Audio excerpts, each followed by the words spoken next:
কুল আউযু বিরাব্বিল ফালাক। কুল আউযু বিরাব্বিল ফালাক অর্থ হলো, কুল মানে ওই যে বলুন, কুল ভিতর থেকে বলতে হবে, কুল বলুন হে রাসূল, আউযু বিরাব্বিল ফালাক, আমি আশ্রয় চাই, ফালাক মানে সকাল, প্রভাত এবং সকালের যে রব পালনকর্তা তার কাছে আমি আশ্রয় চাই। মিন শাররি মা খালাক, তিনি যা সৃষ্টি করেছেন, তিনি উপকারী জিনিস সৃষ্টি করেছেন, অনেক ক্ষতিকর জিনিস সৃষ্টি করেছেন, কখনো আমাদের পরীক্ষার জন্য, বা সেটারও অনেক উপকারিতা বা সেটার অনেক রহস্য আছে। তার যত সৃষ্টি আছে তার কোন সৃষ্টি যেন আমার ক্ষতি করতে না পারে, সেজন্য আমি তার কাছে আশ্রয় চাই।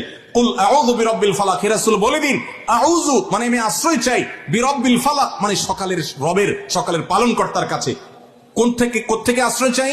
মিন শাররি মা খালাক, আল্লাহ যা সৃষ্টি করেছেন তার সৃষ্টির কোনো কিছু, আল্লাহ সাপ সৃষ্টি করেছেন, আল্লাহ জিন সৃষ্টি করেছেন, আল্লাহ যা সৃষ্টি করেছেন শত্রু আল্লাহর সৃষ্টি, আল্লাহর কোন সৃষ্টি যেন আমার ক্ষতি করতে না পারে, সেজন্য আমি আল্লাহর কাছে পানা চাই, আল্লাহর কাছে আশ্রয় চাইলেন। কেন যেন দিনের শুরুতে, কেমন যেন দিনের শুরুতে আল্লাহর কাছে অ্যাপ্লিকেশন করে আপনি ইন্স্যুরেন্স করে নিয়েছেন, আবার সন্ধ্যায় রাতের শুরুতে আল্লাহর কাছে অ্যাপ্লিকেশন করে ইন্স্যুরেন্স করে নিয়েছেন নিরাপত্তার জন্য। অমিন শাররি গাসিকিন ইযা ওয়াকাব, গাসিক মানে হলো গভীর রাতে যে ক্ষতি আসে সেটা। অমিন শাররি গাসিকিন, এবং গভীর রাতের যে ক্ষতি আসে সেগুলো থেকে আমি আল্লাহর আশ্রয় চাই।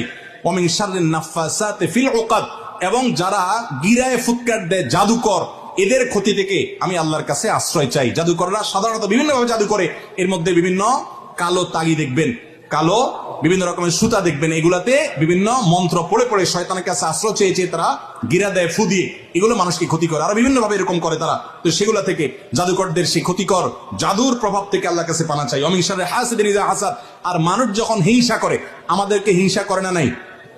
কি বলেন, আপনাদের হিংসুক আছে না নাই? আপনার ভালো দেখতে পারেন না, এরকম বহু লোক আছে না?